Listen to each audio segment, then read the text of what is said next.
Rails tube feeding. சில சந்தர்ப்பங்களில் நோயாளிகளால் உணவை தானாக உண்ண முடியாது. அப்போது அவர்களுக்கு ரைல்ஸ் டியூப் வழியாக உணவு கொடுக்கப்படுகிறது. இது ஒரு முக்கியமான செயல்முறை ஆகும். இதில் நோயாளிக்கு சத்தான உணவை திரவ வடிவத்தில், அதாவது லிக்விட் ஃபார்மில் வழங்க மூக்கு வழியாக ரப்பர் டியூப் செருகப்படுகிறது. இது ரைல்ஸ் டியூப் ஃபீடிங் அல்லது ஆர்டி ஃபீடிங் என்று அழைக்கப்படுகிறது. வாங்க, ரைல்ஸ் டியூப் ஃபீடிங் எந்தெந்த சூழ்நிலைகளில் தேவைப்படும் என்று அறிந்து கொள்ளலாம்.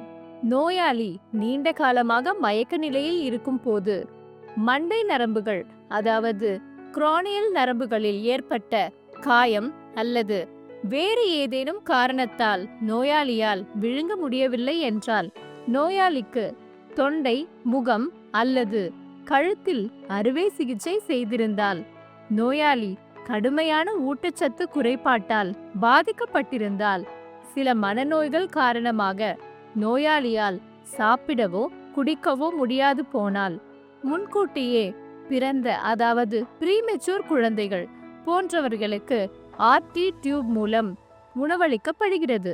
இப்போது ஆர்டி எனப்படும் ரைல்ஸ் டியூப் ஃபீடிங்கிற்கு என்னென்ன பொருட்கள் நமக்கு தேவைப்படும் என்பதை அறிந்து கொள்ளலாம் வாங்க. கிளவுஸ், திரவ உணவு அல்லது லிக்விட் டயட் அதாவது ஃபீடிங் சொல்யூஷன், தண்ணீர் 50 ml, syringe, measuring cup, towel.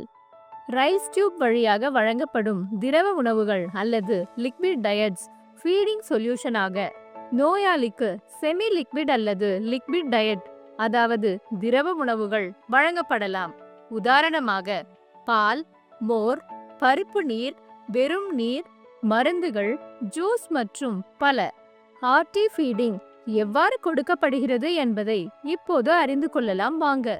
முதலில் எவ்வளவு மற்றும் எந்த வகையான உணவு வழங்கப்பட வேண்டும் என்பதை கண்டறிய நோயாளியின் ஃபைலை பார்க்கவும். அதன் பிறகு செயல்முறையை நோயாளிக்கு விளக்கி அவரது ஒப்புதலை பெறவும். நோயாளியை செமிஃபவுலர் பொசிஷனில் வைக்கவும். நோயாளியை ஆஸ்பிரேஷன் நிமோனியாவிலிருந்து பாதுகாப்பதே இதன் நோக்கமாகும். ஆஸ்பிரேஷன் நிமோனியா என்பது உணவு, லிக்விட் அல்லது பிற பொருட்கள் சுவாசத்துடன் நுரையீரலுக்குள் நுழையும் ஒரு நிலையாகும். இது நுரையீரல் தொற்றுக்கு வழிவகுக்கும். எனவே நோயாளியை சரியான பொசிஷனில் வைப்பது மிகவும் முக்கியம். உங்கள் கைகளை கழுவி கிளவுஸ் அணியுங்கள். தயாரிக்கப்பட்ட ஃபீடிங் சொல்யூஷனை ஒரு மெஷரிங் கப்பில் ஊற்றி எவ்வளவு சொல்யூஷன் தேவை என்பதை அளவிடவும். ஃபீடிங் டியூபில் எந்த தடையோ அல்லது அடைப்போ இல்லை என்பதை சரிபார்க்கவும். இப்போது டியூபின் திறந்த முனையில் ஒரு சிறிய சிரிஞ்சை இணைத்து முதலில் ஆஸ்பிரேட் செய்து, அதாவது சுவாசித்து பார்க்கவும். எதுவும் வெளியே வரவில்லை என்றால் ஒரு பெரிய சிரிஞ்சை சொருகி ஃபீடிங் சொல்யூஷனை ஊற்றத் தொடங்குங்கள். ஃபீடிங் சொல்யூஷனை கொடுத்த பிறகு டியூபில் வெறும் தண்ணீர் ஊற்றி நன்றாக கழுவி சுத்தம் செய்து அடைப்புகள் இருந்தால் நீக்கவும். ஃபீடிங் செய்யும் போது சொல்யூஷன் சிந்தினால் அதை ஒரு டவலின் உதவியுடன் துடைக்கவும். நோயாளிக்கு குமட்டல் அல்லது வாந்தி போன்ற வேறு ஏதேனும் அறிகுறிகள் தோன்றினால் மருத்துவரிடம் தெரிவிக்கவும். கிளவுஸை அகற்றவும்.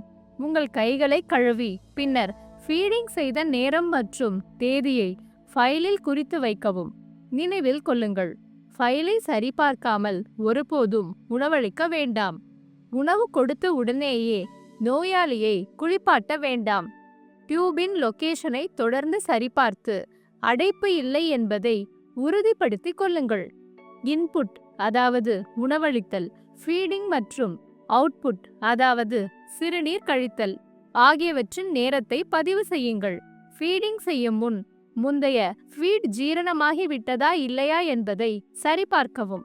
இந்த வழியில் ஆர்டி உணவு என்பது தங்கள் உடல்நிலை காரணமாக தானாக சாப்பிட முடியாத நோயாளிகளுக்கு உயிர் கொடுக்கும் ஊட்டச்சத்தை வழங்கும் ஒரு முக்கியமான செயல்முறை என்பதை நீங்கள் பார்த்தீர்கள்.